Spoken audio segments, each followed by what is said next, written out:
What happens when the laughter that once filled a nation's living rooms fades into silence?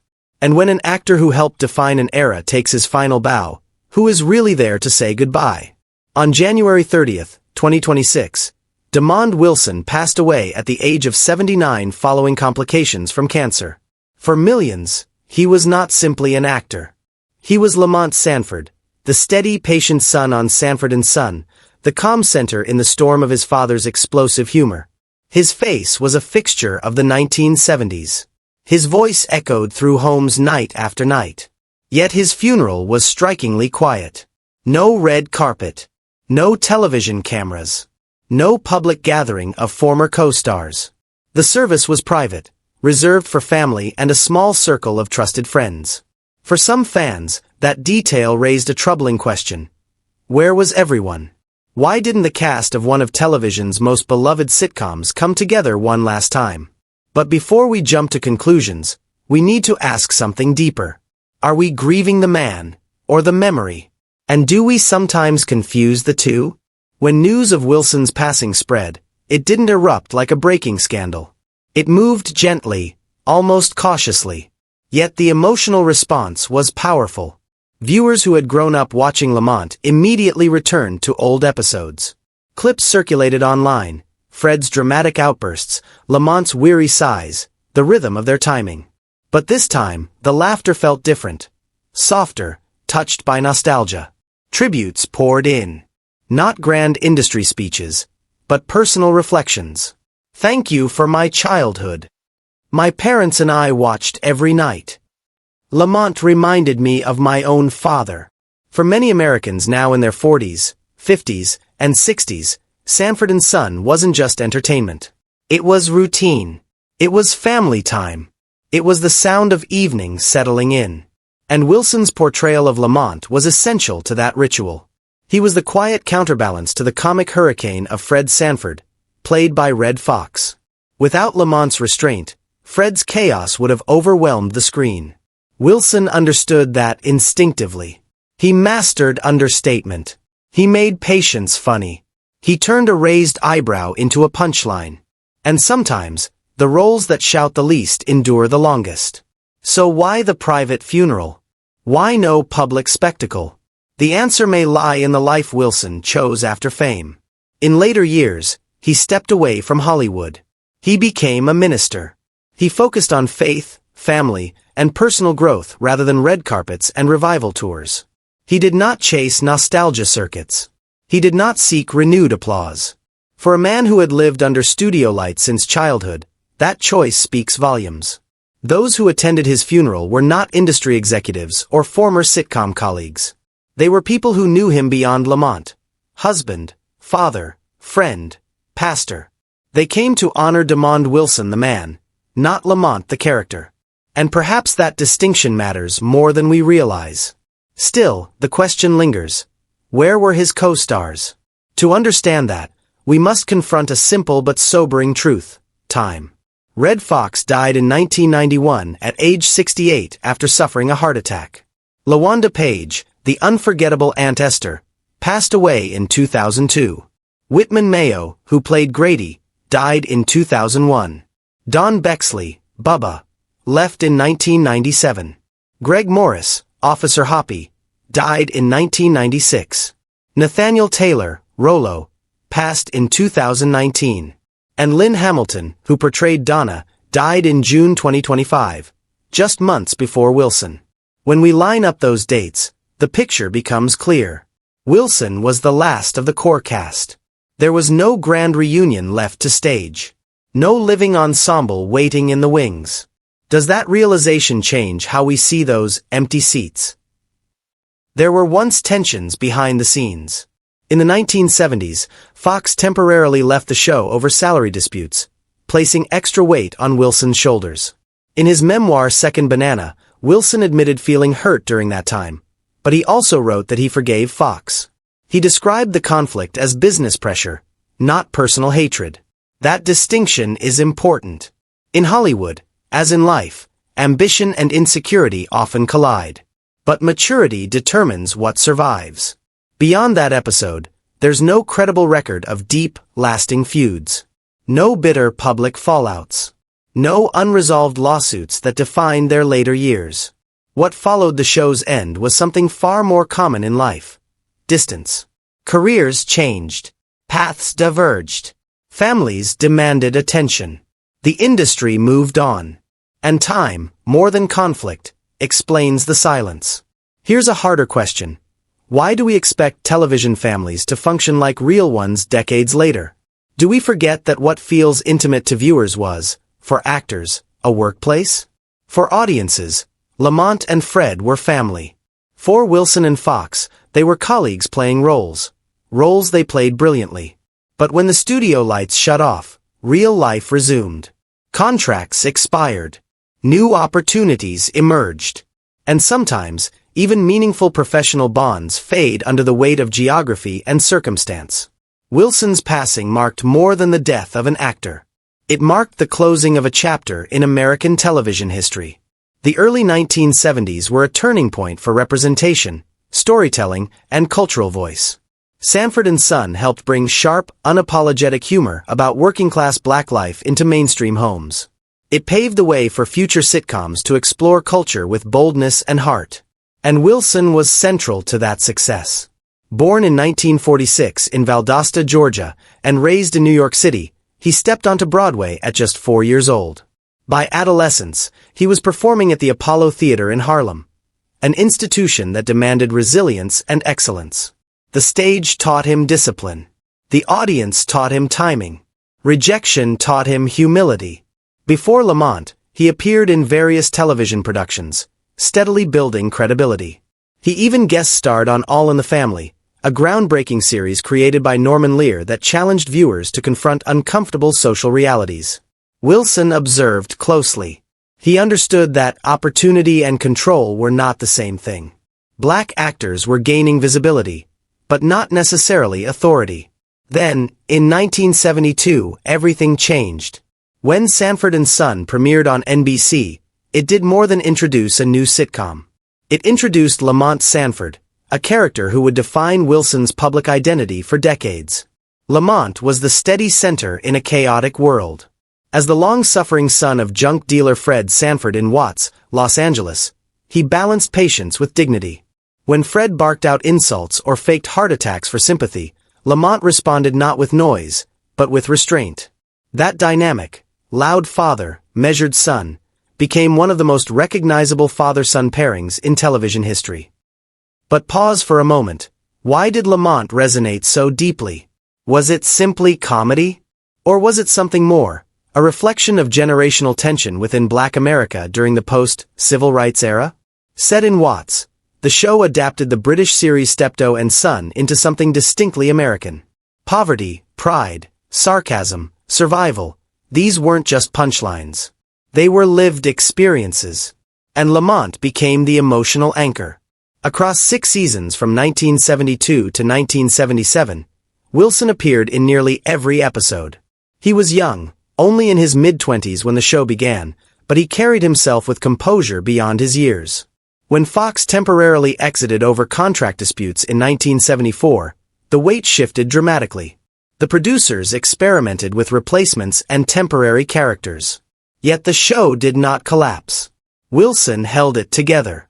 Viewers stayed. And still, true power behind the scenes remained elsewhere. That reality shaped Wilson's perspective.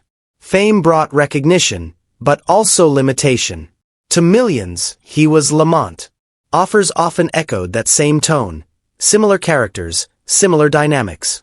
The industry that had embraced him also boxed him in. Have we ever considered what that does to an artist? When your most beloved performance becomes a cage. When every audition begins with, "Can you give us that Lamont energy?" After the series ended, Wilson continued acting in television and film. He starred in other projects, including short-lived series, and took on dramatic roles. But the shadow of Lamont followed him. For audiences, that shadow was comfort. For Wilson, it may have been complicated. Gradually, he shifted his priorities. In the 1980s and 1990s, he deepened his involvement in ministry. He spoke openly about spiritual renewal and personal transformation. He wrote books reflecting on faith and life beyond entertainment. To some, it seemed surprising. To others, it felt inevitable. A man who had spent decades performing for approval might naturally seek meaning beyond applause. And here lies another question. Why are we often uncomfortable when celebrities step away from the spotlight? Do we see it as decline, or as growth? Wilson did not stage a dramatic comeback tour. He did not headline endless reunion specials. He did not anchor his identity to a role that peaked in the 1970s. Instead, he chose service over spectacle. He invested in his family. He mentored quietly. He aged outside the glare of constant reinvention. So when his funeral was private, was it truly shocking? Or was it consistent? In an era when celebrity deaths are live-streamed, dissected, and monetized, Wilson's farewell was restrained. No public memorial broadcast. No televised tributes packed with former colleagues recounting punchlines. Just a gathering of people who loved him as Demond. Perhaps the absence of spectacle was itself a statement. It forces us to reflect on our own expectations. When we lose someone who shaped our childhood, do we subconsciously believe we deserve access to their final moments? Do we confuse familiarity with entitlement? The truth is both tender and simple. We knew Lamont. We did not know Demond. And yet, through Lamont, he entered our homes. He stood in our living rooms. He became part of our family rhythm. That connection was real, even if it was one-sided. His death signals the fading of an era when sitcoms gathered families around a single television set. Before streaming algorithms, before fragmented screens, shows like Sanford and Son were shared experiences. You laughed together. You debated together. You quoted lines the next day at work. Now, as those performers leave us one by one, we feel something larger than grief. We feel time accelerating. We feel our own memories aging. So what remains? The reruns. The archived interviews. The grainy footage of a young actor standing confidently beside a comic legend. The subtle timing of a sigh. The raised eyebrow that could silence a room. The quiet strength of a character who endured his father's chaos without losing his dignity. Lamont Sanford still exists, frozen in syndicated laughter. Demond Wilson does not.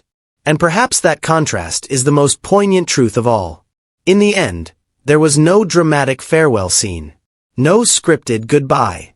Just a private service, a circle of loved ones, and a legacy carried not by headlines, but by memory. When we revisit those episodes now, do we watch them differently? Do we hear the laughter with gratitude instead of expectation? Do we finally appreciate the craft of restraint that Wilson brought to every scene? The laughter remains. The episodes continue. The era may have ended, but the impact hasn't. And maybe that's the truest measure of a life well lived.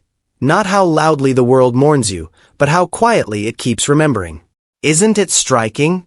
The face on the screen isn't always the hand guiding the story.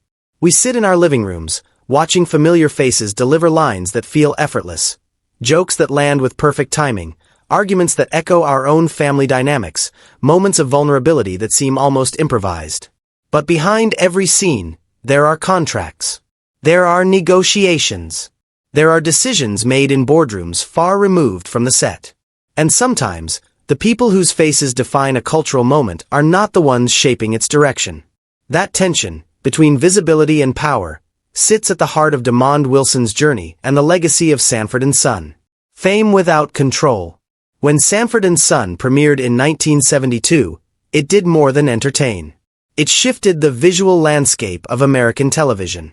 At a time when most primetime shows centered white, middle-class families in suburban homes, here was a black, working-class father and son running a junk business in Los Angeles. They were flawed. They argued. They hustled. They loved each other fiercely. The show became a ratings success and is now recognized as one of the first major sitcoms to center a black working-class family in primetime. It opened doors. Later shows such as Good Times, What's Happening? And The Jeffersons followed, expanding representation in ways that would have been difficult to imagine just a few years earlier. But representation did not automatically equal ownership. Producers Norman Lear and Bud Yakin were progressive for their era. They brought social issues into sitcoms. They pushed networks to consider stories that executives once deemed too risky. And yet, ultimate creative control, scripts, tone, contracts, salary negotiations, remained largely in white executive hands. Black actors could become iconic. They could generate ratings. They could define a generation's laughter. But their influence behind the camera was limited. So here's a question worth asking. When a show breaks barriers, who truly benefits from that breakthrough? The network that profits. The producers who control the rights. The actors whose faces become inseparable from the brand? Or the audience who finally sees itself reflected? For Wilson, the answer was complicated. On screen, he was Lamont Sanford, the steady, practical son balancing his father Fred's theatrics and schemes. Lamont was younger, ambitious, often frustrated, yet deeply loyal. He represented a generational shift, a black man who wanted more than survival, who questioned tradition but still honored family. But off-screen, Wilson was navigating a system with rules he did not write. The subtle cage of typecasting. After Sanford and Son ended in 1977, expectations were high. Many assumed that Demond Wilson would transition into major leading roles. He had proven his comedic timing. He had demonstrated emotional range. He had anchored one of the most successful sitcoms of the decade. Surely Hollywood would recognize that versatility. But that second act never fully materialized. He continued acting, appearing in television films and guest roles, including a later appearance on Girlfriends, yet Hollywood largely saw him as Lamont and nothing more. The industry's imagination often proved narrower than the talent it employed. Typecasting can be subtle. It doesn't shout. It doesn't slam doors dramatically. Instead, it quietly narrows options. Scripts stop arriving. Casting directors see a character, not a person. The role that made you famous becomes the role that limits your future. To the industry, Wilson remained the second banana. The phrase may sound playful, but its implications are heavy. The second banana is the supporting act, the straight man to a louder personality, the stabilizing presence beside a comedic whirlwind. Essential, yes, but secondary. Was Lamont truly secondary? Or was he the emotional anchor that made Fred Sanford's antics work? If you revisit the show, notice how often Lamont grounds the story. He reacts. He questions. He provides the audience's perspective. Without him, Fred's bluster might have drifted into caricature. With him, it felt like family. Yet perception matters more than nuance in Hollywood. And perception decided that Wilson was not the breakout star, even if his contribution was foundational. The complicated bond with Redd Foxx. No discussion of Wilson's journey is complete without acknowledging Redd Foxx. On screen, Fred and Lamont were inseparable. Their chemistry drove the series. Their arguments, Fred's dramatic fake heart attacks, Lamont's exasperated retorts, became cultural shorthand. But off-screen dynamics were more complex. Contract disputes and salary negotiations created tension. At one point, Fox walked away from the series in a highly publicized standoff over pay. Production stalled. The cast and crew faced uncertainty. Wilson, like many others, found himself caught between loyalty and livelihood. Imagine that position. You're part of a groundbreaking show. You care about your co-star. But you also understand the precarious nature of television work. Do you side with solidarity? Do you protect your own stability?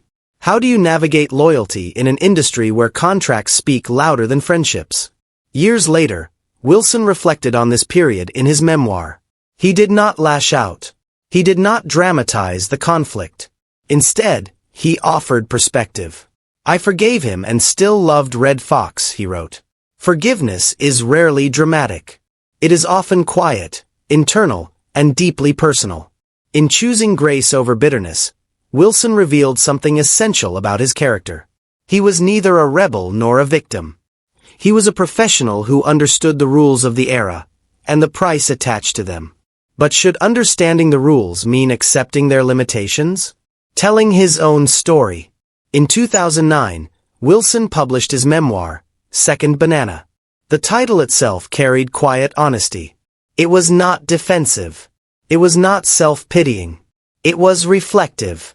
The second banana stands beside the spotlight, visible but not centered, necessary but not dominant. Wilson embraced the term rather than rejecting it. In doing so, he reframed it.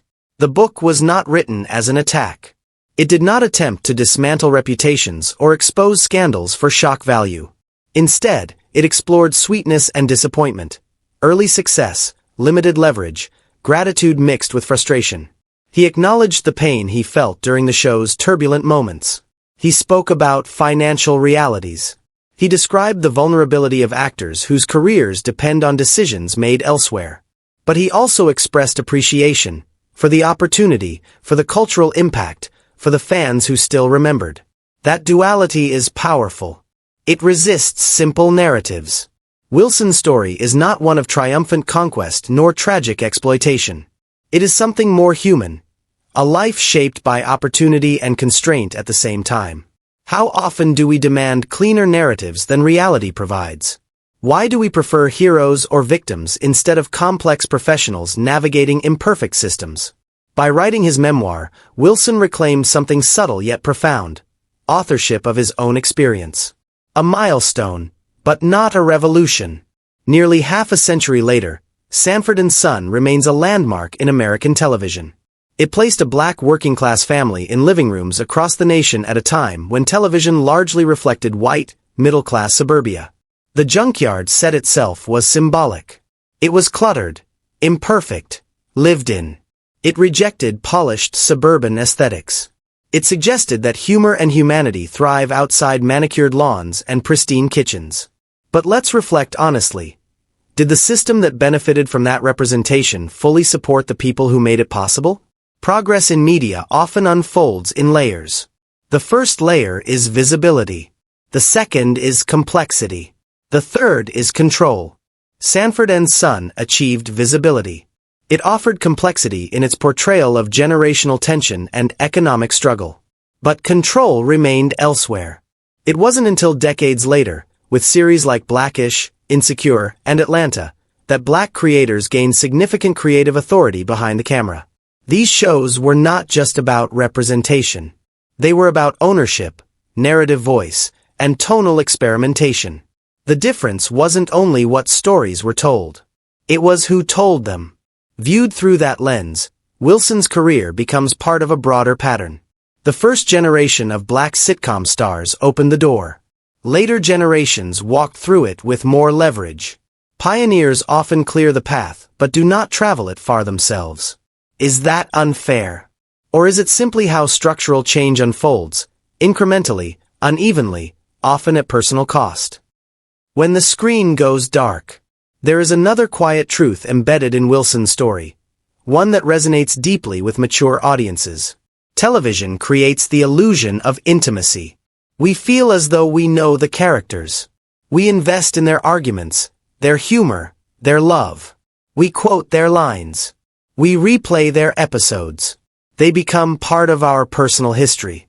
But how well do we know the actors once the cameras stop rolling? When Demond Wilson passed away, public tributes were present but not overwhelming.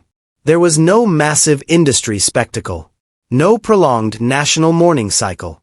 And perhaps that should not surprise us. Hollywood is an industry of momentum. Once a show ends, attention shifts. New faces emerge. Yesterday's icons slowly become cultural memory rather than active presence. Is that neglect? Or simply the nature of an industry built on constant reinvention? Wilson's life invites us to confront a difficult question. Do we remember artists as whole human beings, or only as the characters who made us laugh? Lamont Sanford remains alive in reruns and streaming platforms. His timing, his expressions, his quiet dignity endure. But Demond Wilson, the man, walked a far more complex journey, one of ambition, compromise, resilience, and reflection. The weight of being first. Being first carries prestige. It also carries pressure. The first show to center a black working-class family in prime time. The first generation navigating newly opened doors. The first wave of actors testing whether success could translate into structural influence. Firsts are celebrated publicly. But privately, they often operate without precedent, without mentorship, without a roadmap. Wilson and his contemporaries were building visibility in real time. There were no case studies, no established pipelines for ownership, no guaranteed transition from on-screen success to behind-the-scenes authority. They were inventing possibility while living it. How do you negotiate power when no one who looks like you has held it before in that space? How do you imagine leverage when the system is still deciding whether you belong? These are not abstract questions. They are the quiet calculations pioneers make daily. The deeper legacy. The true legacy of Sanford and Son is twofold. First, it undeniably expanded representation. It allowed millions of Americans to see a black family portrayed with humor, humanity, and imperfection. It normalized presence in prime time. It challenged narrow assumptions about whose lives were worthy of laughter. Second, it exposed the limits of progress when structural power remains unchanged. Opening a door is not the same as owning the house. For viewers between 40 and 65, this history may feel personal. Many grew up watching Fred and Lamont. You may remember the rhythm of their arguments, the junkyard backdrop, the theme music that signaled another evening of shared laughter. But consider this. At the time, did we fully grasp what was happening behind the scenes? Did we recognize the constraints under which those actors worked? Or were we simply grateful to see something that felt closer to reality than what television had previously offered? And today, have we learned to value pioneers differently? Demond Wilson's story is not one of scandal. It is one of quiet endurance. He accepted his place in a complex system, contributed to cultural change, and later chose to narrate his own experience with honesty rather than anger. There's dignity in that. There's also instruction in that. Because his journey reminds us that visibility is a beginning, not an endpoint. Representation is powerful, but without structural equity, it can become symbolic rather than transformative. A final reflection. Nearly 50 years after its debut, Sanford and Son still echoes through American culture. Not because of elaborate production or visual spectacle, but because of authenticity. A father and son arguing in a modest Los Angeles home. Pride and poverty coexisting. Humor masking hardship. Wilson helped reshape how America saw itself on screen. Yet his journey reminds us of something larger. Success does not always guarantee control, and fame does not always secure freedom. So as you reflect on the shows that shaped your generation, ask yourself, who opened the doors you now take for granted? Who carried the weight so others could stand taller? Who stood in the spotlight, but did not control the stage lights? And how do we honor those pioneers, not just as characters, but as people? Because when the laughter fades and the credits roll, what remains is not only entertainment. It is history.